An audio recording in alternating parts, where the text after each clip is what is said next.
Bismillahirrahmanirrahim. Assalamualaikum warahmatullahi wabarakatuh. Waalaikumsalam warahmatullahi wabarakatuh. Alhamdulillah, pagi ini kita kembali mengisi materi kita, hari-hari kita dengan mencoba memahami makna-makna dari ayat-ayat suci dalam kitab suci kita, yaitu kitab Al-Quran.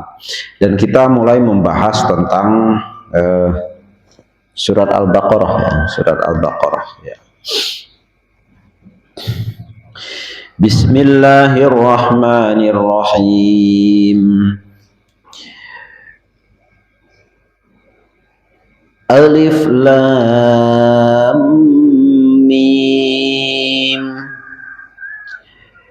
Zalikal kitabu la raiba fihi hudan lil muttaqin. Zalikal kitab la raiba fihi. Zalikal kitabu adapun kitab itu. Zalika itu artinya itu, ya. Zalikal kitabu adapun kitab itu. Apa kitab itu? Yaitu alladzi yaqra'uhu Muhammad, yaitu yang dibaca, kitab yang dibacakan oleh baginda Rasulullah Muhammad, ya.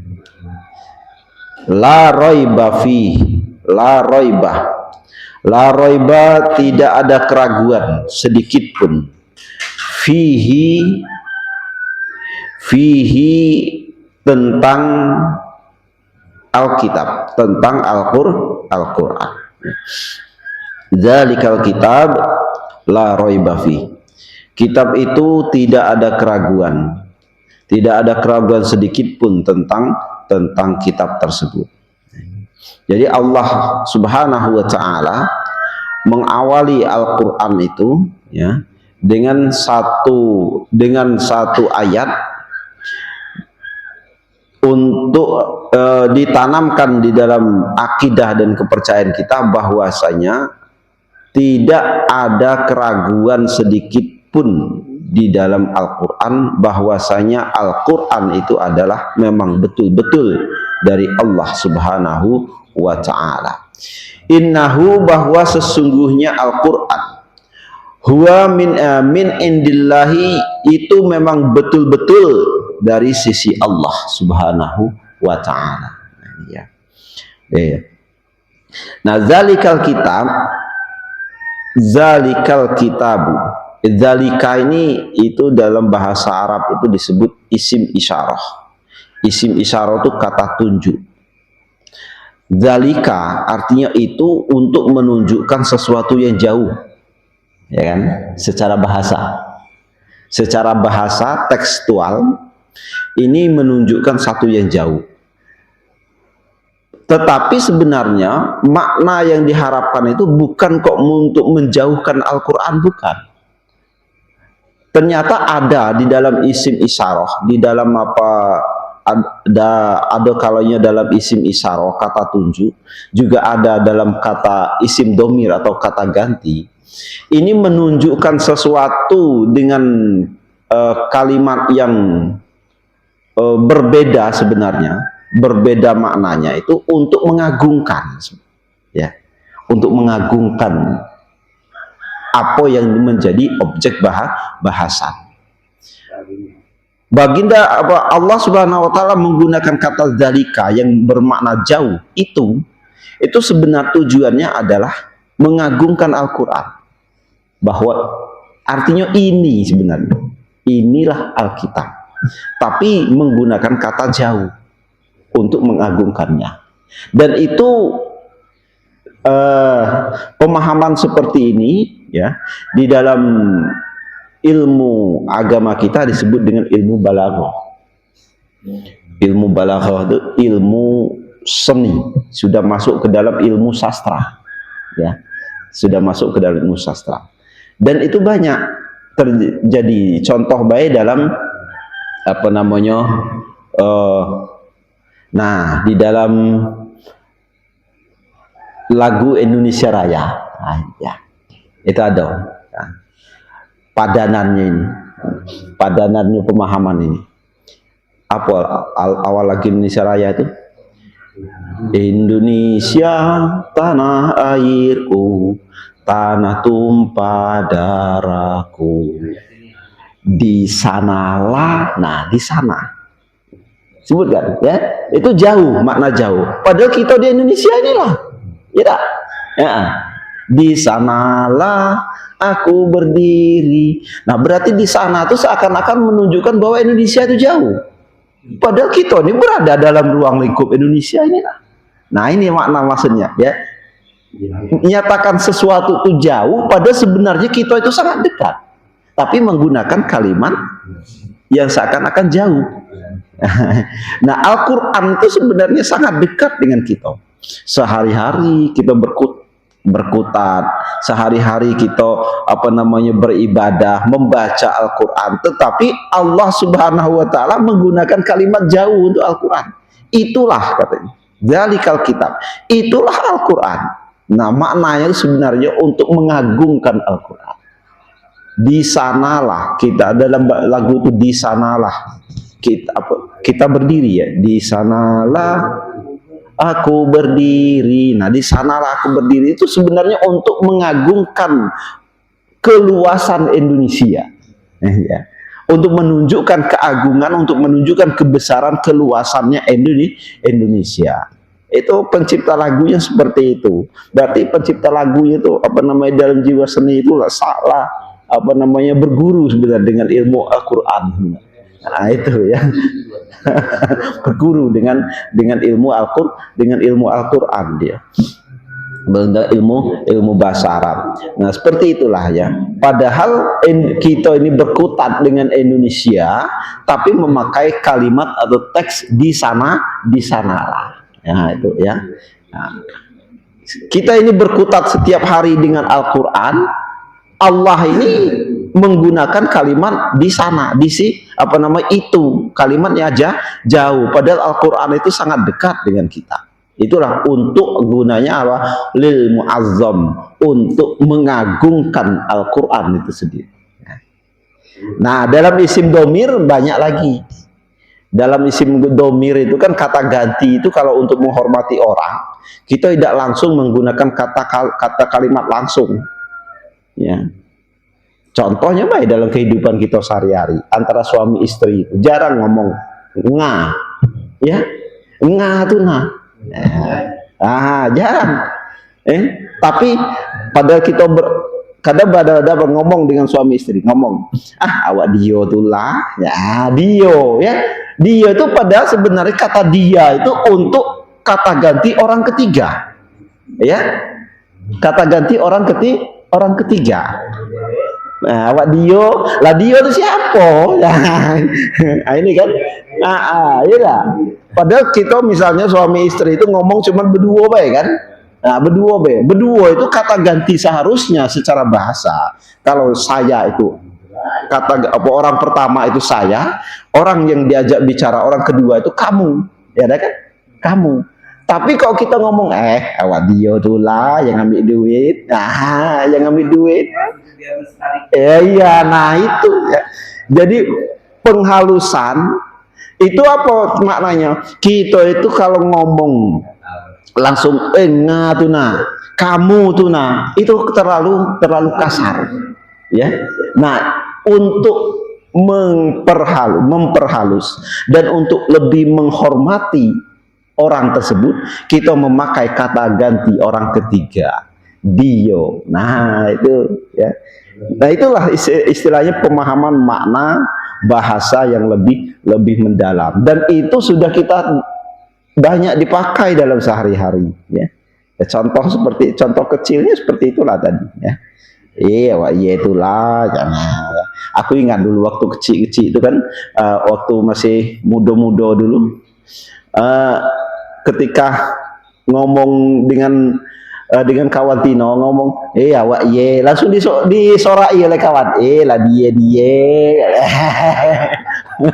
ya kan, lah dia lah pakai dia ya. Karena apa? Itu untuk apa namanya, apa, kata-kata yang berkalimat khusus sebenarnya, ya, berkalimat khusus. Nah, ya.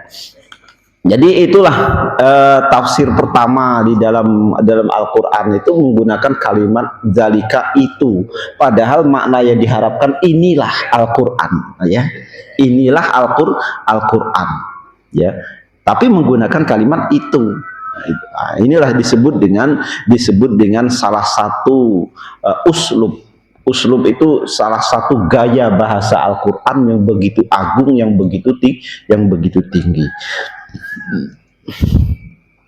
Dzalikal kitabu, itulah Alkitab.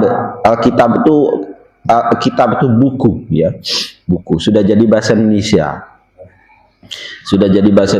Jadi ketika diucapkan Alkitab itu bisa jadi Al-Qur'an. Nah, kalau wong Nasrani menyatakan bahwa Alkitabnya itu ada apa, kalimat Alkitab itu adalah Injil, ya.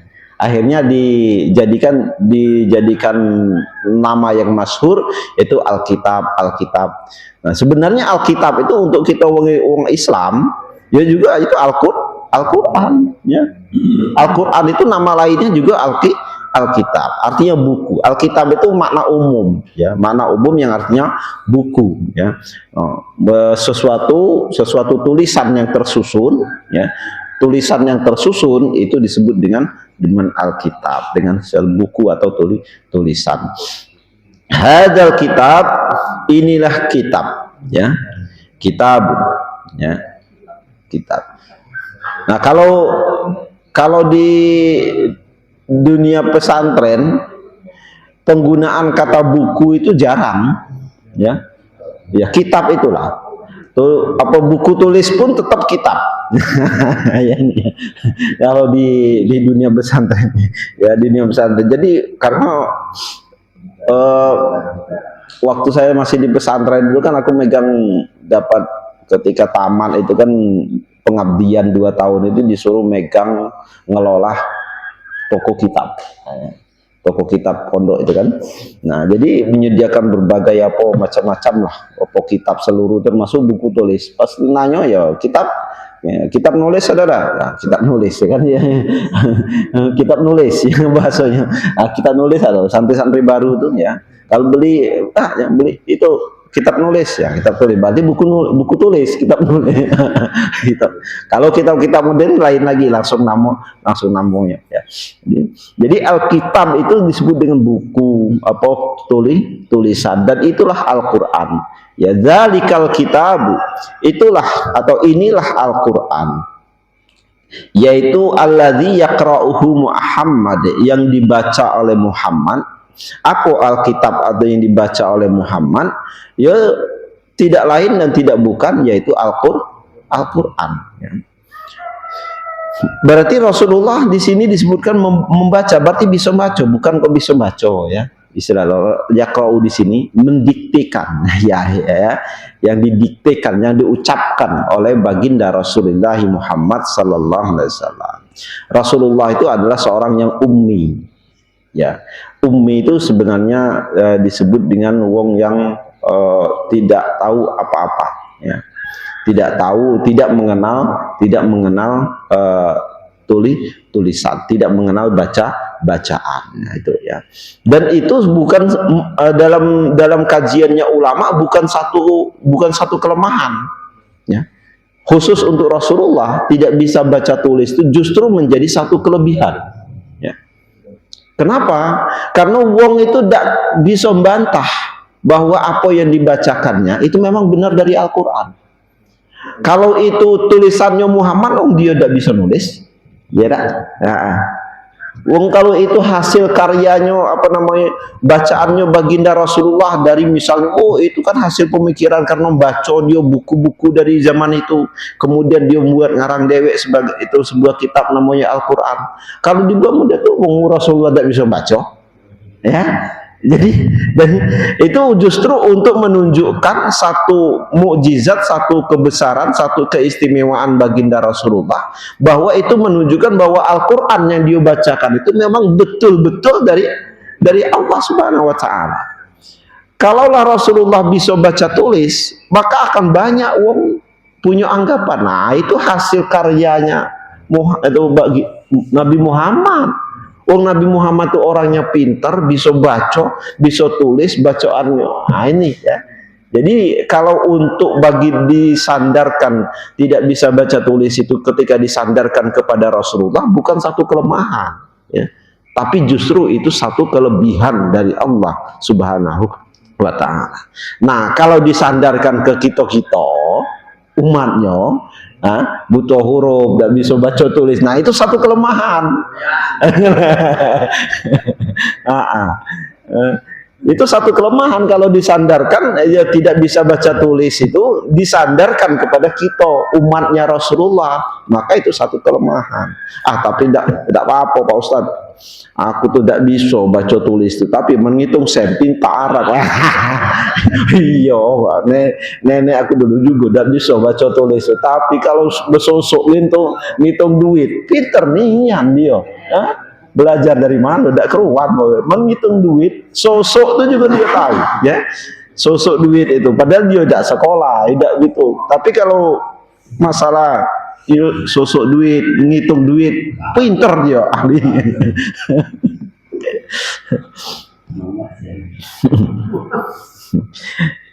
La raiba fi, tidak ada keraguan di dalam Al-Qur'an.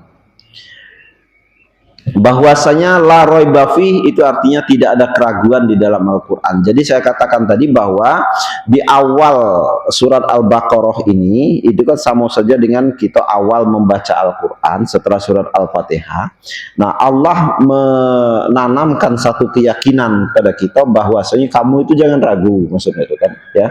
Bahwa yang kamu baca ini, ya, seterusnya ini, mulai surat ini sampai seterusnya, ini tidak ada keraguan bahwa itu memang betul-betul firman Allah. Wah, itu ditanamkan dulu ya. La raiba fi, tidak ada keraguan tentang Al-Qur'an, annahu, bahwa sesungguhnya Al-Qur'an itu min indillahi, dari sisi Allah Subhanahu wa ta'ala. Ini ya. Hudal lil muttaqin. Hudan. Gunanya apa? Ya, gunanya Al-Qur'an yang paling utama itu adalah hudan, menjadi petunjuk. Khobar sani. Khobar sani itu adalah kata keterangan yang kedua di dalam tentang Alkitab, tentang Al-Qur'an, yaitu hadi, itu membawa petunjuk. Petunjuk untuk siapa? Lil muttaqina, bagi orang-orang yang bertakwa. Atau as-sairina ila taqwa, yaitu orang-orang yang bergerak ila taqwa, menuju sifat ketakwaan, atau orang-orang yang berikhtiar, ya. Dia berikhtiar meskipun lil muttaqin itu orang-orang yang bertakwa. Pak, berat orang bertakwa, aku nih belum mau jadi. Nah, misal kita merasa aku nih belum jadi orang yang bertakwa, tapi kita bergerak ke arah situ. Nah, itu ya. Nah, kita manusia itu memiliki dinamika untuk menjadi orang yang bertakwa, berkembang, ya. Atau kita selalu berikhtiar meskipun kita merasa belum termasuk dalam kategori orang yang bertakwa, tetapi kita adalah orang yang mencari, selalu berusaha untuk menjadi orang yang bertakwa. Nah, orang yang bertakwa itu kan sesuai dengan levelnya masing-masing, Pak. Bertakwanya wong awam, ya cak kita ini ya modelnya lah, ya. Waktu bertakwanya wong awam cak kita nih, waktu sholat, waktu belore, waktu waktu santai, waktu ada hiburan. Nah, ini bertakwanya wong awam ya, tingkatan wong awam seperti kita ini model itu. Lain kalau bertakwanya orang-orang yang level sudah tinggi. Ketika bertakwanya orang-orang yang level sudah tinggi, maka setiap geraknya, setiap basahan lisannya ini dalam rangka kualitas zikir kepada Allah Subhanahu wa Ta'ala. Nah, kita wong awam ini belum sanggup seperti itu ya, belum sanggup ya seperti itu. Nah, masih nak mikir dunia itu lah, pikiran itu. Tapi paling tidak kita sudah berusaha, istilahnya sesuai dengan kapasitas kita wong awam, kita sudah berusaha untuk menjadi orang yang bertakwa. Makanya definisi bertakwa itu yang pertama yaitu bimtisali as-sairina ila taqwa, yang selalu berikhtiar menuju sifat ketakwaan. Bimtisalil awamiri, dengan selalu berusaha, dengan selalu mengerjakan apa yang diperintahkan. Nah, ini jadi sifat takwa itu wajtinabun nawahi, dan menjauhi apa-apa yang dilarang. Ya, jadi takwa itu kriterianya cuman dua itu baik ya, yaitu imtisalul awamir dan ijtinabun nawahi, melakukan apa yang diperintah, meninggalkan apa yang dilarang. Diam, selesai Pak, mampu dua itu takwa lah itu gitu ya. Pak Ustadz, dua tuh itu mikir gitu. Dua itu apa garis besarnya, rinciannya nih ya. Garis besarnya cuma dua tuh, bisa melakukan yang diperintah, meninggalkan yang dilarang. Nah itu ya. Nah, rinciannya itu ya.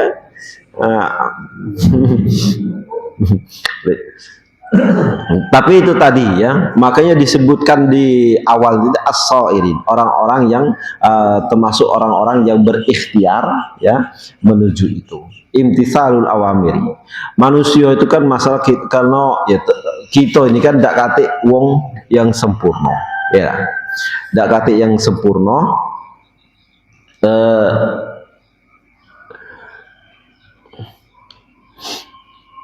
Karena itulah juga kita wong awam manusia ini ndak katik juga yang terbebas dari dosa. Pasti ya, kita ini selalu bergelimang, disebut bergelimang salah dan dosa. Tetapi ketika ada upaya atau ikhtiar bagi kita untuk memperbaiki diri, maka sebenarnya upaya dan ikhtiar perbaikan diri itulah yang dipandang oleh Allah Subhanahu wa Ta'ala. Sering aku ngomong itu kan pernah dibahas itu, Sayyidina Umar itu kurang apa besarnya dosa dia. Nah, ya, Sayyidina Umar itu kurang apa besarnya dosa dia itu ya, dalam kehidupan dia sebagai seorang manusia.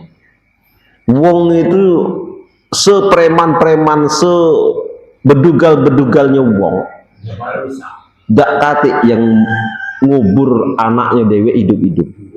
Nah, tapi itu dilakukan oleh Sayyidina Umar waktu masa jahiliyah. Waktu masa jahiliyah, ya. Iya tak? Ya. Jadi wong kalau ngitu anaknya dewe itu yo sama dengan wong jahiliyahnya. Ya. Nah, ini ada berita viral itu kan, wong ada bapak sampai ngitu anaknya sampai melahirkan, itu kan memang tingkah sifat jahiliyah nih itu ya. Sifat jahiliyahnya ini istilahnya ya, yang model itu ya. Jangankan apa namanya kaget itu amanlah di hisab, apa namanya, dihitung amal perbuatan. Ketika ditanya amal perbuatannya, setan beda tanggung jawab yang model itu ya. Ya, ketika ditanya apa ini karena godaan setan, setan langsung tunjuk tangan, protes dengan ya Allah. Ya Allah, bukan, aku dia berguru sama dia, kata setan.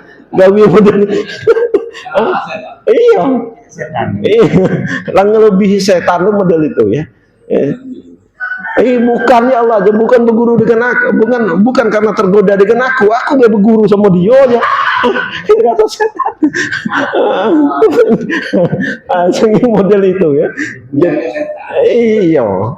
Sampai, nah itu disebut dengan jahiliyah itu seperti itu ya. Di luar logika, di luar nilai-nilai kemanusiaan. Di luar nilai-nilai kemanusiaan, dan itu pernah dilakukan dalam sejarah oleh Sayyidina Umar.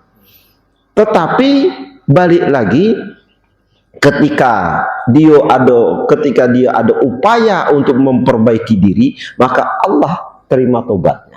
Nah ini ya, karena apa? Littiqa di sini disebutkan littiqaihim, karena takutnya orang-orang yang bertakwa tersebut bidzalikan nar, dengan siksaan siksaan api neraka ya. Kagetlah dulu masuk surga, dosa terlalu berharap, terlalu istilah gampangnya dalam kehidupan kita ini, untuk masuk surga tuh kagetlah dulu ya. Yang penting selamat ke dulu kita dari api neraka. Nah ini ya. Ya, yang penting kita ini pacak selamat dulu dari siksa neraka dan selesai aman gitu. Nah itu ya. Dosa anak istilahnya gampangannya tuh, salah kita terlalu pede, apalagi terlalu pede atau menghayal tinggi-tinggi. Wih, aku ini kalau dengan ibadah yang caknya, dengan ibadah yang pernah aku lakukan ini, wah calon penghuni surga Firdaus aku nih. Bisa. Dosa terlalu pedigo ya. Dosa terlalu terlalu pede, terlalu percaya diri nian tentang hal itu. Kita ini bisa selamat dari siksa neraka itu sudah syukur, alhamdulillah. Karena apa di sini? Littiqaihim bidzalikan nar, karena takutnya orang-orang yang bertakwa itu dengan siksaan api neraka. Jadi dia motivasi awalnya dari mengerjakan perbuatan, mengerjakan apa yang diperintahkan, imtithalul awamir wajtinabun nawahi, dan meninggalkan yang dilarang, itu motivasi utamanya takut dengan siksa neraka. Nah itu ya. Jadi itulah yang disebut dengan muttaqin, yaitu orang-orang yang bertakwa. Hadirin yang dimuliakan Allah Subhanahu wa taala, alhamdulillah mungkin itu saja yang bisa disampaikan pada pagi hari ini. Semoga itu tadi kita dilindungi oleh Allah Subhanahu wa taala dari sifat-sifat dan tingkah-tingkah jahiliyah ya, sehingga dengan hal itu kita kaget waktu di hari kiamat pacak nyalah ke setan. Kalau kita, kalau masalahnya dosa kita tuh masih standar-standar baik kan. Gara-gara setan ini nih goda aku. Nah, baca. Aman setan bela berguru dengan dia, ya susah baca lagi. Karena apa? Dengan sifat-sifat jahiliyah itu payah yang model ini ya. Nah, semoga kita terlindungi dari hal-hal tersebut. Allah amin ya robbal alamin. Itu saja yang bisa disampaikan. Bila kurang mohon dimaafkan. Wallahu muwaffiq ila aqwamit thoriq. Wassalamualaikum warahmatullahi wabarakatuh.